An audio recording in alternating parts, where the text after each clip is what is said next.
সপ্তাহের শেষ কার্য দিবস বৃহস্পতিবার শেয়ার বিজনেস 24.com-এর পক্ষ থেকে সবাইকে স্বাগত। আজও কিন্তু পুঁজিবাজারে ইতিবাচক ভূমিকায় লেনদেন শেষ হয়েছে।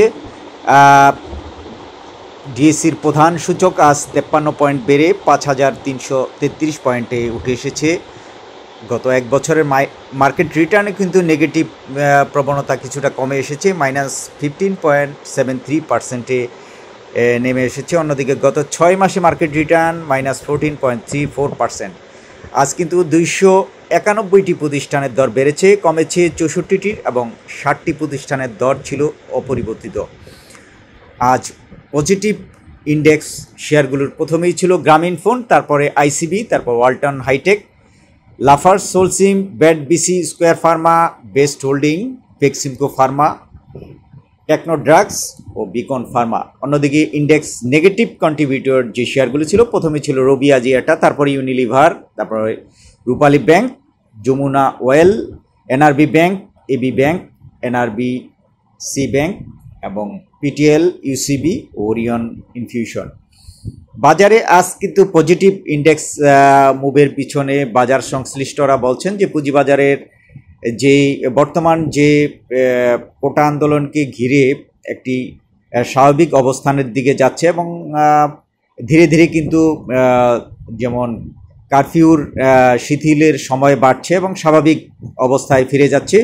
এজন্য নতুন করে বাজার সংশ্লিষ্টরা জানিয়েছেন যে পুঁজিবাজার একটি ইতিবাচক ট্রেন্ড লক্ষ্য করা যাচ্ছে এবং বাজারে কিন্তু গত দিনের থেকেও আজ লেনদেন বেড়েছে, অধিকাংশ প্রতিষ্ঠানের দর বেড়েছে। আরেকটি বিষয় হলো যে investment corporation of Bangladesh ICB কিন্তু সক্রিয় হয়েছে নতুন করে, কিন্তু তাদের যে নীতিমালা সেটায় ফান্ডামেন্টাল যে শেয়ারগুলো কেনার যে তারা নীতিগত সিদ্ধান্ত নিয়েছে সেইগুলোর আলোকেই কিন্তু এখন এর প্রভাব কিন্তু পুঁজিবাজারে পজিটিভ হয়েছে সেসব ফান্ডামেন্টাল শেয়ারগুলো। যেমন আজও কিন্তু আইসিবির দর বাড়ার সাথে সাথে কিন্তু Grameenphone, Walton Hitech, Lafarge Holcim, BAT BC, Square Pharma, তারপরে Beximco Pharma, Techno Drugs, Beacon Pharma, এই ধরনের ভালো ভালো শেয়ারের দর কিন্তু আজ বেড়েছে।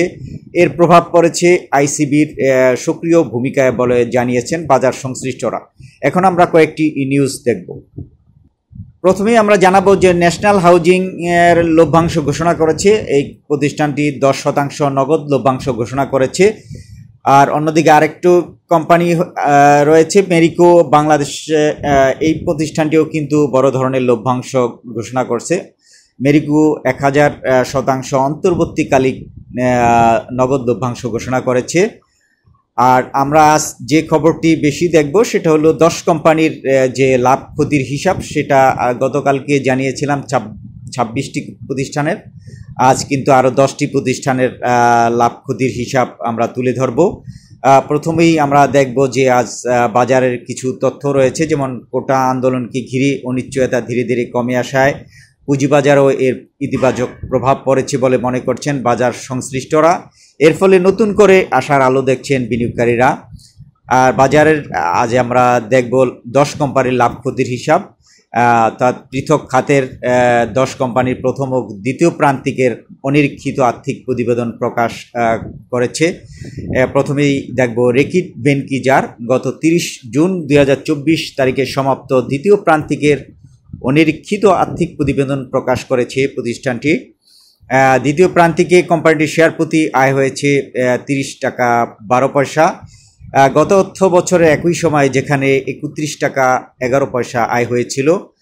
এরপরে এসবিএসি ব্যাংক, এই প্রতিষ্ঠানটির দ্বিতীয় প্রান্তিকে শেয়ার প্রতি আয় হয়েছে 22 পয়সা, আগের বছরের একই সময় যেখানে আয় হয়েছিল 23 পয়সা।